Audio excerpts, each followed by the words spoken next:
Good morning to all my dear students. Students, today we are going to discuss about solution of equations.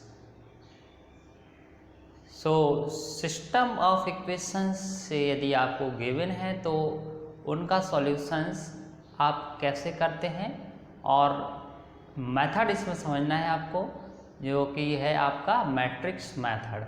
ठीक है, सो matrix method के according आप किसी भी system of equations को कैसे सॉल्व करते हैं वो आज हमें समझना है। ठीक है, जैसा कि पिछले वीडियो में मैंने आपको बताया था, वहाँ पर मैंने आपको क्या बताया था, इनवर्स ऑफ अ मैट्रिक्स। ठीक, सो इसी इनवर्स ऑफ मैट्रिक्स का यूज करके हम इक्वेशंस को सॉल्व करेंगे। अब यहाँ पर आपको दो इक्वेशंस हो तो भी आप मैट्रिक्स मेथड लगा पाएंगे। ठीक है, तीन इक्वेशंस हो, चार इक्वेशंस मतलब आपके दो या दो से अधिक इक्वेशंस हों। ठीक है, जो कि कैसे इक्वेशंस हो, लीनियर इक्वेशंस। ठीक, उनको आप मैट्रिक्स मेथड से सॉल्व कर पाएंगे।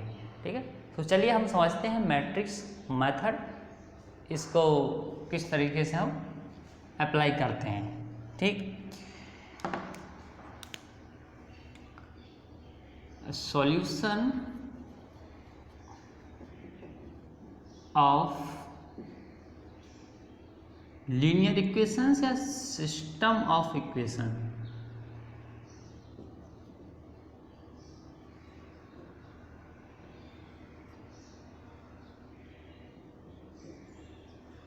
ठीक है, जो सिस्टम ऑफ इक्वेशंस होगा उसको हमें सॉल्यूशन करना है बाय मैट्रिक्स मेथड।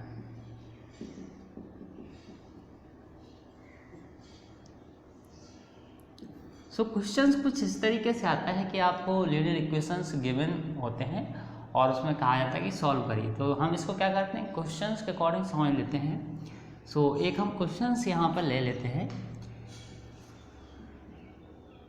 क्वेश्चंस कुछ इस तरीके से है, 3x + y + z = 1, 2x + 2z = 0 and 5x + y + 2z = 2।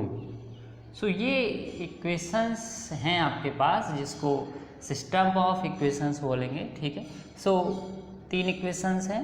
ठीक है, इनको हमें सॉल्व करना है, दैट मीन्स हमें x y z की वैल्यू फाइंड आउट करना है। सो क्वेश्चन इस तरीके से आता है कि solve the given system of equation. ठीक है, अब केवल इतना आता है तो आप कोई भी मेथड अपना सकते हैं, बट इसमें ये लिख के आएगा solve the given system of equation by matrix method. अब स्पेशली हमें मैट्रिक्स मेथड का ही यूज करना है और उसी से हमें सॉल्व करना है। ठीक है, सो चलिए हम सॉल्व करते हैं और इसी में समझ लेते हैं मैट्रिक्स मेथड क्या है। सो क्या तरीका इसका है, सबसे पहले जो आपको सिस्टम ऑफ इक्वेशन दिया गया है इसको आप मैट्रिक्स फॉर्म में लिख लीजिए। अब मैट्रिक्स फॉर्म इसकी कैसे लिखते हैं हम, सो इसकी मैट्रिक्स फॉर्म जो होती है वो कुछ इस तरीके से होती है, AX = B। ठीक है, A यहाँ पर मैट्रिक्स है। ठीक है, B भी आपका मैट्रिक्स है और X भी आपका मैट्रिक्स है।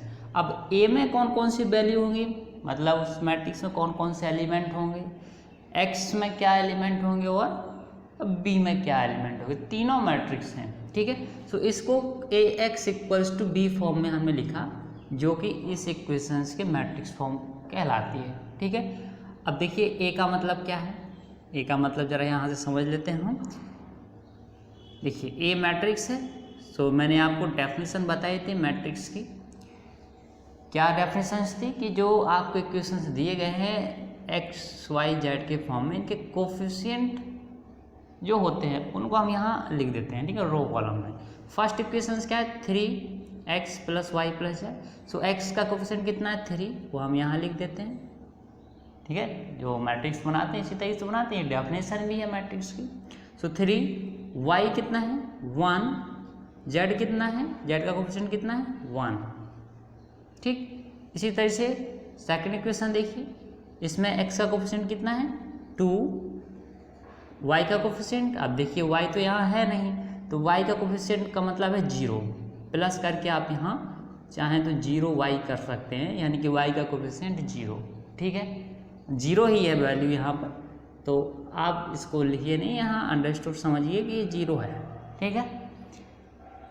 y का कोफिशिएंट इसमें 0 हो गया, z का कोफिशिएंट इसमें 2 हो गया, इसमें x का कोफिशिएंट 5, इसमें y का कोफिशिएंट 1 एंड z का कोफिशिएंट 2।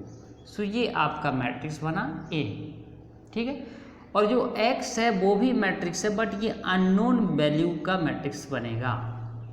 अननोन वैल्यू क्या है x, y एंड z। सो आप कुछ इस तरीके से लिखेंगे x, y, z, जितने भी अननोन वैल्यू हैं वो आप इस तरीके से कॉलम में लिख देंगे, ठीक है। ये x आपका मैट्रिक्स कहलाएगा, ये A मैट्रिक्स हो गया, ये x मैट्रिक्स हो गया। अब इक्वल्स टू B मैट्रिक्स में क्या आएगा, B मैट्रिक्स में आएगा जो इक्वल के इस तरफ वैल्यू दी गई है, कांस्टेंट वैल्यू। सो ये B मैट्रिक्स में आएगा और इसको भी कॉलम में लिख देंगे 1, 0 एंड 2, ठीक है ना। सो ये है आपका मैट्रिक्स फॉर्म, इस इक्वेशंस की मैट्रिक्स फॉर्म है, ठीक है। अगर इसको आप दोबारा से सॉल्व करेंगे, मतलब इसका मल्टीपल करेंगे, इस वाले मैट्रिक्स का इस मैट्रिक्स का, तो ये क्या आएगा आपका, यही फिर से बन जाएगा, ठीक है। तो हमने इसको चेंज किया मैट्रिक्स फॉर्म में। अब देखिए मैट्रिक्स फॉर्म में हमने क्या लिखा, ax इक्वल्स टू b। अब जरा यहाँ देखिए हमें क्या निकालना है, x, y, z की वैल्यू फाइंड आउट करना है, यानी कि ये x बराबर होना चाहिए। अभी हम इसको कैपिटल X के फॉर्म में लिख रहे हैं, मतलब ये क्या लिखा है हमने, ax इक्वल्स टू b लिखा है, ठीक है। अब यहाँ से हमें क्या निकालना है, x निकालना है। x मतलब समझ रहे हैं हम, x, y, z तीनों वैल्यू इसी में आ जाएंगी। सो अगर यदि x निकालते हैं तो a क्या होगा, यहाँ पर 1/a हो जाएगा, इस तरफ आएगा तो भाई ये वैल्यू यहाँ मल्टीप्लाई में तो यहाँ डिवाइड में आएगी 1/a। ये क्या है यहाँ पर, ये तो b है ऊपर, मल्टीप्लाई में है, ठीक है। सो यहाँ से आप x इक्वल्स टू यहाँ क्या लिख सकते हैं, 1/a का मतलब क्या है, ये तो भाई इनवर्स ऑफ a है। अगर आप लिखना चाहें कुछ इस तरीके से 1/a, और वो क्या है a इनवर्स, इसका मल्टीप्लाई किससे है, b से। तो ज़रा यहाँ देखिए आप कि x की वैल्यू आपको निकालना है तो क्या करना पड़ेगा, मैट्रिक्स A का इन्वर्स निकालना पड़ेगा और उसका मल्टीपल किससे कराना पड़ेगा, B से, ठीक है। फिर जो आएगा मैट्रिक्स, उस मैट्रिक्स के हम बराबर कर देंगे किसको, x मैट्रिक्स को, यानी इस वाले मैट्रिक्स को। बात समझ में आ रही। तो हमें राइट हैंड साइड सॉल्व करनी है। अब राइट हैंड साइड हमें क्या वैल्यू फाइंड आउट करनी है, यहाँ पर b, ठीक है, जो कि कांस्टेंट वैल्यू ये मैट्रिक्स हमें दिया है, तो ये तो हम कोई दिक्कत नहीं, बट हमें यहाँ a इनवर्स नहीं दिया है ना, ये तो दिया है हमें ये वाला, ठीक, बट a इनवर्स नहीं है, तो हम इसका a इनवर्स निकालेंगे, ठीक है। बात समझे, ये मैट्रिक्स मेथड इतना कहलाता है, ठीक है। अब इसमें केवल हमें आवश्यकता है a इनवर्स की। सो a इनवर्स हम जो पिछले लेक्चर में हमने आपको बताया था, लेक्चर नंबर 8 था, तो उसमें a इनवर्स निकालना मैंने आपको बताया था, किसी भी मैट्रिक्स का इनवर्स कैसे फाइंड आउट करते हैं। तो अब वही प्रोसेस हमें आगे बढ़ना है, ठीक है। तो चलिए हम इसको थोड़ा सा सॉल्व करते हैं। तो क्या इसके लिए सबसे पहले लिखना होता है आपको, आप सबसे पहले इसका मैट्रिक्स लिख लेते हैं a, ठीक है। क्या मैट्रिक्स है a इक्वल्स टू, ये रहा आपका मैट्रिक्स 3 1 1 2 0 2 एंड 5 1 2, ये हो गया, ठीक है। ये मैट्रिक्स है आपके पास, तो मैट्रिक्स यहाँ। अब इसका आपको क्या करना होता है, डिटर्मिनेंट निकालना होता है। तो आप चाहें तो इसको डिटर्मिनेंट में इस तरीके से लिख सकते हैं, पहले ही लीजिए, हम इसका डिटर्मिनेंट ना निकालें डायरेक्ट, ये तो आपको गिवन है ना, यहाँ आप समझिएगा कि ये है आपका, ठीक है। सो हम डायरेक्ट कर रहे हैं डिटरमिनेंट ऑफ ए निकाल लेते हैं सबसे पहले। सो क्या आएगा, यहाँ क्या आएगा 3, ये पॉजिटिव होता है, ठीक है। इसके अकॉर्डिंग ये रो कॉलम छोड़ेंगे, इसका मल्टीपल से 0 × 2 0, ठीक है, -2 × 1 2, फिर -1, ये छोड़िए 2 × 2 4, -5 × 2 10, प्लस 1 × ये छोड़ा आपने 2 × 1 2, -5 × 0 0। सो जो आपका डिटरमिनेंट ऑफ ए आया वो कितना आएगा, ये -2 प्लस का 3, माइनस का 6, ये -6 प्लस का 1, सो प्लस का 6 एंड ये +2। सो जो डिटरमिनेंट ऑफ ए आएगा वो आपके पास आएगा 2 and 2 does not equals to 0। So A is non singular, लिख देंगे आप यहाँ, ए इज नॉन सिंगुलर, ठीक है। अब ए क्या है, नॉन सिंगुलर है, तो इसका क्या होगा, सॉल्यूशन होगा। और किस तरह का सॉल्यूशन होता है, वो यूनिक सॉल्यूशन होता है, मतलब इसका एक सॉल्यूशन जरूर निकलेगा, मतलब XYZ की वैल्यू फाइंड आउट इसमें होंगी, ठीक है। बट इसमें क्या होता है, यदि डिटरमिनेंट ऑफ ए 0 आ जाता तो सिंगुलर होता, दैट मीन्स उसका सॉल्यूशन नहीं आता, 0 हो जाता है ना।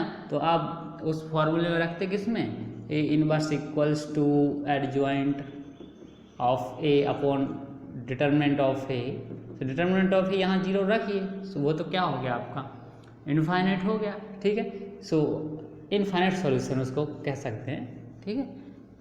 हमें इसमें सॉल्यूशन निकालना है XYZ की, कुछ वैल्यूज आएंगे इसमें, यूनिक सॉल्यूशन है, ठीक है। अब क्या आती हैं वो हम देख लेते हैं, करते हैं सॉल्व।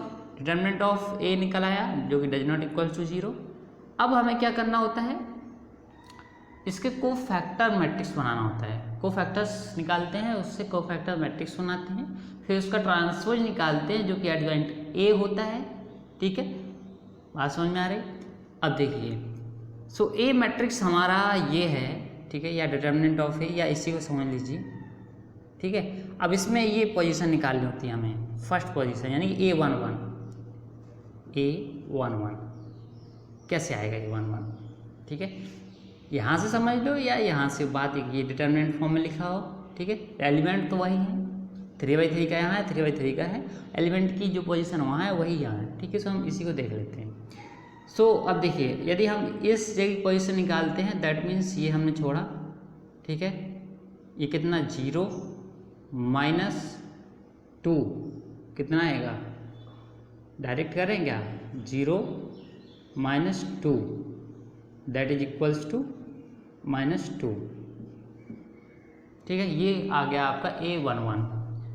साइन आप प्लस होता है तो हमने यहाँ प्लस लिया था, ठीक है।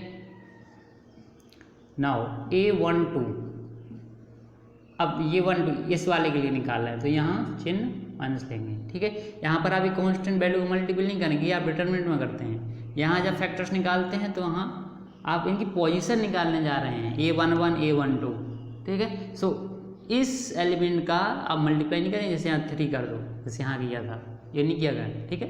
ये 1 यहाँ 1 का मल्टीप्लाई नहीं होगा, साइन बस आपको लेना है। सो A12 ये छोड़ा, ठीक है, 2 × 2 4, -5 × 2 10, so that is equals to -6 +6, ये आ गया आपका, ठीक, A12।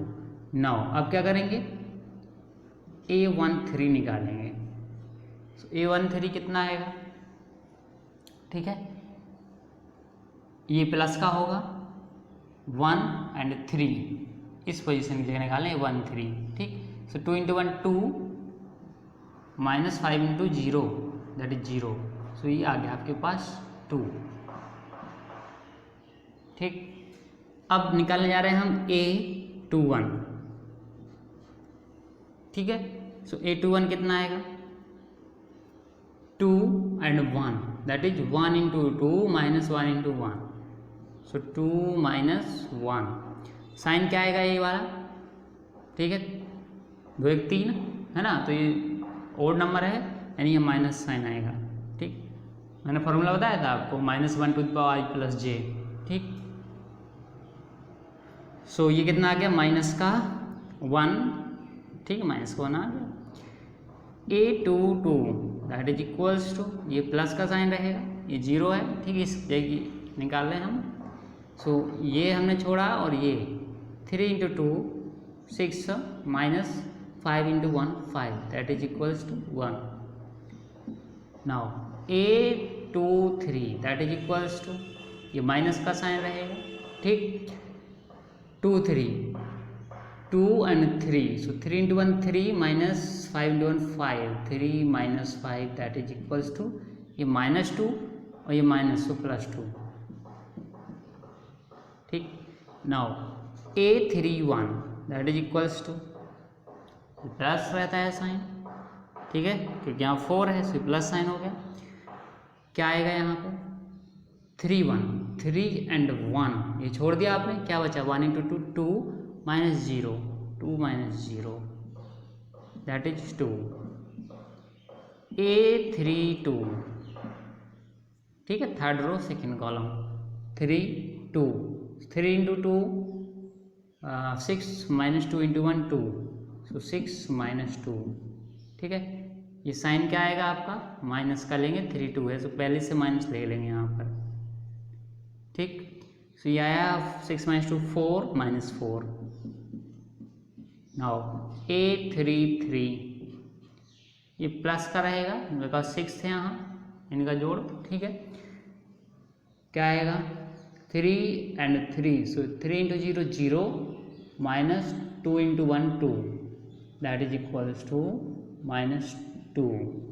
सो ये आ गया कोफैक्टर मैट्रिक्स। इससे क्या जनरेट होगा, नाम देंगे B, एंड B मैट्रिक्स क्या बनेगा, -2 6 2 -1 +1 2 2 -4 -2। ये देखिए, ये आपका आ गया कोफैक्टर्स मैट्रिक्स। इसको आप बोलते हैं, क्या बोलते हैं, कोफैक्टर्स मैट्रिक्स, ठीक है। इसको आपने नाम दिया B। अब इस कोफैक्टर मैट्रिक्स का आप क्या फाइंड आउट करते हैं, ट्रांसपोज। सो ट्रांसपोज निकालते हैं, वो आपका क्या कहलाता है, एडजॉइंट ऑफ A, है ना। सो हम यही निकाल लेते हैं, एडजॉइंट ऑफ A, ठीक है, इक्वल्स टू B का transpose B dash. So adjoint of A equals to आ गया B डैश, कितना आ जाएगा, रो को कॉलम में चेंज कर दीजिए, तो -2 6 2 -1 1 2 एंड 2 -4 -2। सो ये आ गया आपका क्या, एडजॉइंट ऑफ A। अब आपको क्या करना होता है, यदि A इनवर्स निकालना है तो, ठीक है, A इनवर्स निकालने के लिए आप क्या करते हैं, फॉर्मूला अप्लाई करते हैं कि A इनवर्स इक्वल्स टू, क्या फॉर्मूला अप्लाई करते हैं,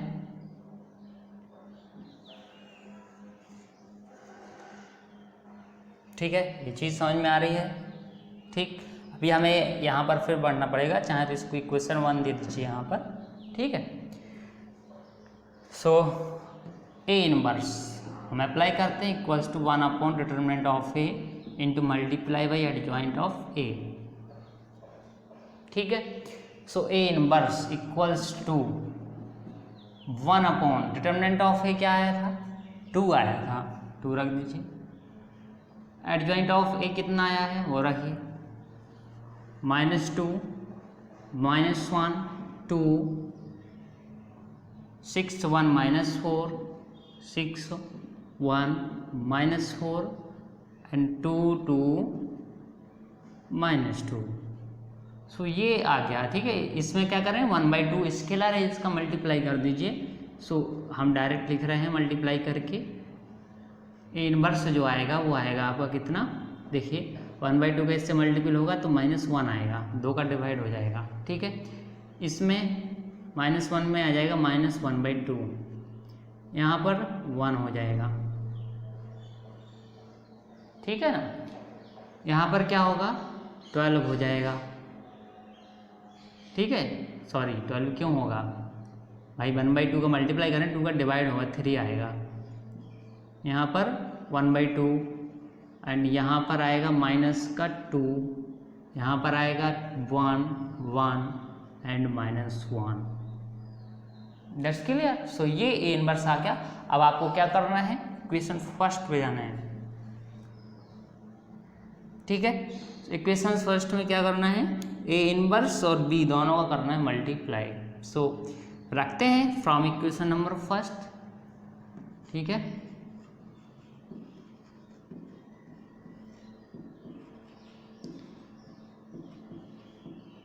क्या है आपके पास, x equals to A inverse into B. So x का मतलब क्या है, x y एंड z, ठीक। इक्वल्स टू ए इनवर्स कितना है, ए इनवर्स यह है आपकी जो वैल्यू आई है -1 -1/2 1 3 1/2 -2 1 1 -1। इसका मल्टीप्लाई किससे होना है, b से। b आपका मैट्रिक्स क्या है 1 0 2, ठीक है 1 0 2। ये थोड़ा सा सॉल्यूशन लेंदी ज़रूर है, बट क्या है ना कि ये एग्ज़ाम में हमेशा आता है, ठीक है। ये और आपका लॉन्ग टाइप क्वेश्चन होता है, उसमें हमेशा ये क्वेश्चन पूछा जाता है, तो आपको करना है, ठीक है। अब देखिए राइट हैंड साइड में हम इसका मल्टीप्लाई कर देते हैं। लेफ्ट हैंड साइड हमारे पास क्या है, x y z, that is equals to, multiply करते हैं क्या आएगा, देखिए क्या करते हैं, पहले रो का कॉलम से। अब उस तब तो एक ही कॉलम है, तो इस रो का कॉलम से हो जाएगा, आगे कॉलम है ही नहीं, ठीक है। फिर सेकंड रो का कॉलम से होगा, थर्ड रो का कॉलम से हो जाएगा, ठीक है। सो फर्स्ट रो का कॉलम से करते हैं, -1 × 1 -1, ठीक। -1/2 × 0 क्या हो जाएगा, यह आपका 0 हो जाएगा, +0 +1 × 2 2, ठीक है ना। सो यह आ गया आपका पहले रो का, पहले कॉलम से मल्टीपल होगा। अब सेकंड रो का करते हैं पहले कॉलम, क्योंकि कॉलम एक ही है, तो अब सेकंड रो पे आ जाते हैं। 3 × 1 3 × 1 3 प्लस 1/2 × 0 दैट इज 0 प्लस -2 × 2, सो कितना आएगा -4। सो क्या हम इसको डायरेक्ट -4 कर दें या नहीं करते हैं, चलिए पहले लिख देते हैं ब्रैकेट -4, ठीक। अब हो गया, थर्ड रो पे आ जाते हैं। 1 × 1 1 प्लस 1 × 0 0 प्लस -1 × 2 दैट इज -2। ये हो गया मल्टीप्लाई, ठीक है। सो अब देखिए इक्वल में कितना आएगा, अगर हम इसी को सॉल्व कर रहे हैं, इस वाले को मैट्रिक्स को, तो कितना आएगा यहाँ पर, ये देखिए -1 0 तो कुछ नहीं, 2 -1 दैट इज आ जाएगा 1, ठीक, हट जाएगा 2 में से 1, -4 एंड 3 सो -1 एंड -2 1 सो -1। सो अब देखिए, अब यदि आप इस वाले मैट्रिक्स और इस वाले मैट्रिक्स की कंपेयर करा दें, तो देखिए x किसके इक्वल हो गया, 1 के। भाई कंपेयर करते हैं, हम कंपेयर करते हैं, बस एलिमेंट की जो पोजीशन इस मैट्रिक्स में हो वही पोजीशन इस मैट्रिक्स में होनी चाहिए, तो वो बराबर हो जाते हैं, ठीक। सो x इक्वल्स टू कितना हो जाएगा 1, ठीक है, और y इक्वल्स टू कितना हो जाएगा -1 एंड z इक्वल्स टू कितना हो जाएगा -1। सो ये था आपका मैट्रिक्स मेथड, और इससे इक्वेशंस को सॉल्व करना, ठीक है। आई थिंक समझ गए होंगे आप। फिर से एक बार समझ लीजिए कि करना क्या है, ठीक है। इसमें आपको 2 इक्वेशंस भी यदि दिए गए हैं ना, तो 2 इक्वेशंस में भी आप मैट्रिक्स मेथड अप्लाई कर सकते हैं। उसमें क्या होगा, जो आपका मैट्रिक्स होगा वो आपका 2×2 का हो जाएगा, ठीक है ना। इतना जैसे सपोज इतना होता, ठीक है, और यहाँ x y यहाँ इतना ही होता है 1 0, ठीक है। तो भी वही तरीका था, उसमें क्या होता आपका इसी तरीके से ये निकलता, ठीक है, कोफैक्टर मैट्रिक्स, बट उसमें 2×2 का मैट्रिक्स निकलता। फिर उसका आप ट्रांसपोज निकाल देते, पूरा मतलब वही प्रोसेस रहती, 2×2 का हो, या यहाँ पर आपके 4 अननोन वैल्यू हो एक्स वाई जेड और एक और सपोज यू, ठीक है। सो 4 के लिए आपको क्या मिलेगा मैट्रिक्स, 4x4 का मैट्रिक्स मिलेगा, ठीक है। तो 4x4 वाले मैट्रिक्स को बना देंगे हम, कोई दिक्कत नहीं, ठीक है। मतलब कहने का कि आपके पास 5 इक्वेशंस है तो 5x5 का बनेगा मैट्रिक्स, ठीक है। उससे 5 वैल्यू आप मैट्रिक्स मेथड से बड़े आसानी से निकाल सकते हैं। तो अब वो जो पिछला तरीका आप पढ़ते हैं कि इसमें से इसको घटा दो, इसमें से इसको घटा दो, फिर इससे इसको घटाओ, फिर देखो जोड़ो घटाओ, कौन सी मतलब कौन एक अननोन वैल्यू इसमें एलिमिनेट होता है, हट जाए, ठीक है। और 2 बचे में 2 हम सॉल्व कर लेते हैं, ठीक है। बाय सब्स्टिट्यूशन मेथड प्रतिस्थापन करके एक से किसी अननोन वैल्यू की वैल्यू निकालो, अननोन जो राशि है उसकी वैल्यू निकालो, ठीक है, और दूसरे बार पुटअप कर दो, तो ये सब्स्टिट्यूशन मेथड होता है। तो अब ये बस मेथड का यूज इतना ही है कि आप ज़्यादा से ज़्यादा इक्वेशंस को सॉल्व कर सकते हैं, ये मैट्रिक्स मेथड है, ठीक है। तरीका मैंने आपको बताया कैसे सॉल्व करना है, समझ लीजिए क्या करना है। सबसे पहले आपको क्या करना है, ये जो इक्वेशंस है सिस्टम ऑफ इक्वेशंस, ठीक है, इसको आपको क्या करना है मैट्रिक्स फॉर्म में लिख लेना है, ठीक है। ये मैट्रिक्स फॉर्म में कैसे लिखना है, ए जो है मैट्रिक्स यहाँ से बनाना है, इनके कोफिशिएंट को लिख लेना है, तो ए मैट्रिक्स आ जाएगा। एक्स आपका वो रहेगा जो अननोन जितनी वैल्यू होगी एक्स वाई जेड, तो वो एक्स हो गया, ठीक है, इसको कॉलम में लिखना है। और बी आपका रहेगा इक्वल के जो बराबर में एलिमेंट है वो बी रहेगा मैट्रिक्स, ठीक। ए एक्स इक्वल्स टू बी, सो यहाँ से एक्स निकालेंगे, सो 1/a बी, या एक्स इक्वल्स टू 1/a कहलाएगा ए इनवर्स, ये इनवर्स ऑफ ए है, यानी इस मैट्रिक्स का इनवर्स इंटू बी, बी आपको बी का मल्टीप्लाई किससे करना है, ए इनवर्स से।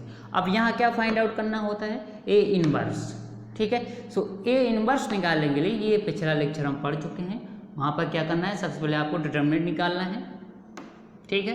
डिटरमिनेंट निकालने के बाद आपको चेक करना है कि ये 0 नहीं होना चाहिए, 0 होगा तो आप डिटरमिनेंट इनवर्स नहीं निकाल पाएंगे। तो ये हमेशा क्या हो, डज नॉट इक्वल्स टू 0 आएगा, that means A is non singular, so the matrix has unique solution, ठीक, इसके यूनिक सॉल्यूशन होगा। फिर आगे बढ़ जाते हैं, हम निकालते हैं कोफैक्टर मैट्रिक्स, कोफैक्टर मैट्रिक्स निकालना, ठीक है, ये आपको आता है, ठीक है। बस इसमें साइन जरूर याद रखना, ठीक है ना, किस एलिमेंट का क्या साइन होता है इसमें, ठीक है ना। सो ये आपका कोफैक्टर मैट्रिक्स आएगा। आफ्टर दैट क्या करेंगे आप, इसका ट्रांसफर निकाल देंगे, जो ट्रांसफर जाएगा वो आपका एडजॉइंट कहलाएगा। फिर आपको निकाला इनवर्स, सो इस एडजॉइंट में आपको डिवाइड कर देना है इसका डिटरमिनेंट ऑफ ए का, दैट इज ये यहाँ पर फॉर्मूला है आपका, A inverse equals to A, adjoint A में किसका डिवाइड करना है, डिटरमिनेंट ऑफ ए का, या दूसरे वर्ड में कहें कि 1 डिटरमिनेंट ऑफ ए का मल्टीप्लाई करना है किसमें, एडजॉइंट ए में, ठीक है। सो ये आपने 1/2 का मल्टीप्लाई किया, ठीक, ये आपका आ गया ए इनवर्स। अब यहाँ तक आने के बाद हम फिर बढ़ जाते हैं इक्वेशन फर्स्ट में, जो आपका ये इक्वेशन फर्स्ट था, ठीक है। इसमें हम मान रखते हैं किसका, एक्स का मान रख देते हैं, जो कि क्या है X Y Z, A inverse जो आपने फाइंड आउट किया है वो रख देते हैं, मल्टीप्लाई कर देते हैं बी का, जो बी गिवन है, ठीक। फिर आपको राइट हैंड साइड में इसका मल्टीपल करना है, मल्टीपल करना मैंने आपको बताया है, ठीक है, पिछले जो लेक्चर है उसमें। हाँ, जिन लोगों ने नहीं देखा है तो वो वहाँ से मल्टीपल समझ सकते हैं, 2 मैट्रिक्स का मल्टीप्लिकेशन कैसे करते हैं, ठीक है। सो ये मल्टीप्लिकेशन किया हमने तो ये आया, और ठीक है, फिर कंपेयर कर दिया मैट्रिक्स का, तो हमारे पास ये सॉल्यूशन आ गया, ठीक है। X Y and Z, X की वैल्यू 1, वाई की वैल्यू -1, जेड की वैल्यू -1। सो कुछ इस तरीके से हम मैट्रिक्स मेथड को अप्लाई करके सिस्टम ऑफ इक्वेशन सॉल्व कर पाते हैं, ठीक है। आई थिंक ये जो आज मैंने आपको बताया ये समझ में आया होगा, ठीक है। चलिए अब हम मिलते हैं अगले लेक्चर में, तब तक सभी स्टूडेंट्स का बहुत बहुत धन्यवाद।